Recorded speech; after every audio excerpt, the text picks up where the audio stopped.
Hello guys and welcome. Today I'm going to be showing you how I created this super quick and simple dry erase board. And this is a tabletop board, so that way you can keep it at your desk or carry it with you. So let's go ahead and get started.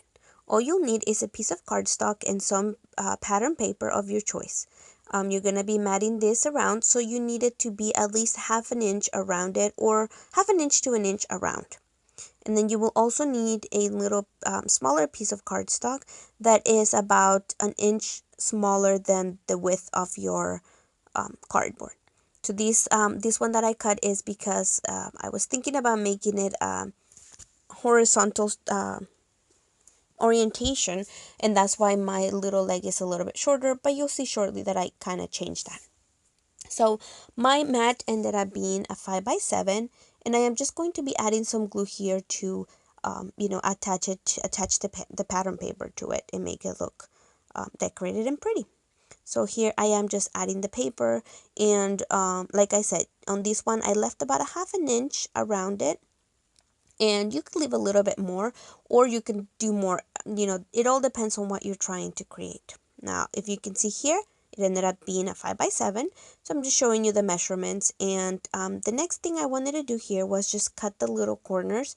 And at first I was going to just cut the corners and glue them in, but then I remember that those little edges at the end were going to be hanging out, and I didn't want to add that extra bulk on my project. So then I went back and I trimmed them off. So all you have to do is trim the corners just straight to where the edge of each one of the corners is, just like so. And then this is what's gonna give it a more finished look, but at the same time it's not gonna add bulk or make your project look a little more bulky. So here I was just testing to make sure that my journaling card is gonna be covering whatever's left in the middle, and then I go. If you, for whatever reason, you cut this too short, you could always add a piece of white paper in the background, or if you have more of the paper that you're using, just go ahead and add it before you fold these corners, so that way it gives it a little bit more finished look and it stays on underneath the paper. So there it is. So this is what's going to be our front, and I am just trimming a couple of little corners that kind of I was off a little bit when I trimmed them. But here you can see it. My journaling card covers everything just perfectly. And I had written on the back the size of cardstock that I was going to be needing, or cardboard, I'm sorry. And it was a 5x7. So here I am adding a good amount of glue, so that way I could put it down. And the good thing about this is that it gives you a little bit of room or a little bit of time, just in case that you're not happy with the placement. You can go ahead and take it off and fix it. And here I just wanted to make sure that I had it lined up properly. And I am pressing down so I can make sure that it's glued on. But here you have it. So it's already looking so good. Now we're going to be adding the leg, and this is where I realized that I had cut it on the wrong orientation. So I just grabbed another one, and for this other leg, I think it was about a 6-inch by 1.5, 1 3/4 wide. But you could choose whatever measurements work for you best, depending on the span of the opening that you want for this to happen. Now, because I didn't have another piece of paper of the same pattern that would be big enough to cover this, I went back and I used the one that I cut. I just made sure that I lined it up evenly, and it seems like there was no cut at all. Nobody will even know. So here I'm doing the same thing, just trimming the corners and making sure I cut them, so that way when I fold it in, it looks even, and it's all nicely done. So I am going to be gluing it to cover it. And that's going to be pretty much almost completing my project. I don't know if this is new to you guys, but I hadn't thought of this, and when I started thinking, I got the inspiration from a frame that I have with a picture of my girls, and it's pretty much like a cardboard frame. And it had the piece of acetate. Obviously it's not a dry erase, but I thought it would be really cute to add it as a dry erase to keep on our desks, just to put maybe like a quote or some inspiration, or even jot down like quick notes. Would be really come in really handy. You could also leave it maybe in your kitchen, on your kitchen counter, and leave little notes to your family or to each other, and you can use it as a dry eraser. You could put it on your refrigerator just by adding a magnet to the top, or to the back, I'm sorry. So the possibilities of these are endless, and this is just super cute. It will also be perfect for teacher gifts or for Happy Mail. So there you have it. So it's about a 6 by 1 1/4 and 1 3/4, sorry. And then now we're gonna add it. Now before we do that, I am just cleaning the acetate and the paper, making sure that there's no fuzzies in there. So with the acetate, I am using my tumble glue to glue it. I find that this glue is really good to grab the onto the acetate. So this is why I like to use this one. Now I'm just putting a very thin layer around it because I don't want to take a lot of space of these, since I don't have a big frame around my board as it is. I don't want to take any extra space or unnecessary space. And since I was having a little bit of trouble here with my glue, I did mess up a little bit because, when I squished it down too hard, a lot of it came out, and that's not what I wanted. But I fixed that very easily because I grabbed a piece of scrap cardboard and pressed it back or pressed it out, and then I used a baby wipe to clean the glue around it because, like I said, this glue is very super sticky, and I didn't want it messing with to look messy once I put it down. So here I am just pressing it down, and as you can see, I basically cut it just around that edge of the journaling card. And this is about a 4 by 6, so it just had like a very, very super tiny, I think about 1/8 of an inch or even less around it.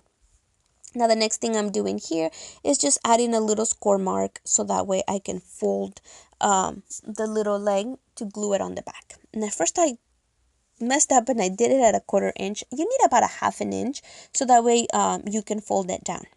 On my previous one, I did only a 1/4 inch because I had a little bit of extra pattern paper on the top. And in this case, I folded it all the way in. So I am using my hot glue here to glue it because it will be the fastest thing. And I'm just looking at the placement. Now, when I was placing this, I saw that I kind of messed it up just a little bit. So I just pushed it up, and to make sure that it doesn't go past that bottom edge. So you don't want it to go past because otherwise your board is going to lean back too much, and you don't want that.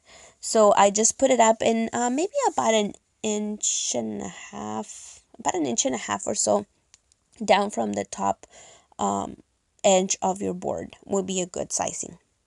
Now, what I'm using here is a piece of ribbon, and here I picked a ribbon that would kind of match with what I had. So this color matched what I have on the front of the journaling card, so it kind of puts it together because either way, nobody's going to see the back, but if you match it, it always looks good, especially if you're giving it as a gift. So here I am just kind of trying to test it out to see where it's going to look good when you put it down. And once you decide on the placement or how far you want the opening of your board to go, then you can just kind of maybe use a pencil to mark it down, and then that way you know where to glue it. Again, for this I am using my hot glue, and I'm being very careful that I don't burn myself because it is very hot, and it kind of goes through the ribbon pretty easy. So once I figure out the placement of it, I go and put it down. So you want it about 1.5 inches also from the bottom up. And then once you glue that, add the glue onto the other section and do the same thing. Except you're going to have them, the little folds, you're going to have them opposite.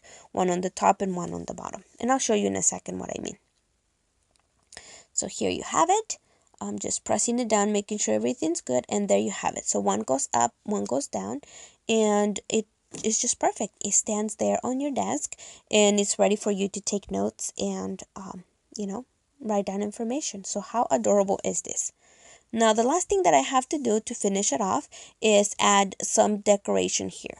And you can leave it as is, no problem, but, knowing me, I always want to finish things all the way. So I went and grabbed looked for some washi that would match my paper that I had. I did find a pretty mint one with stitching around it, but it was a little bit too wide, and I didn't want to cover the rest of the pattern that I have around the journaling card since it's already small enough. So I found this other smaller tape, and that's what I'll be using, which matches perfectly with the journaling card anyway. So that's what I'm adding here. And like I said, you could leave it to look a little bit more like ragged edges if you just tear it down. But in this case, I wanted it to look more finished, and I used my scissors to cut them.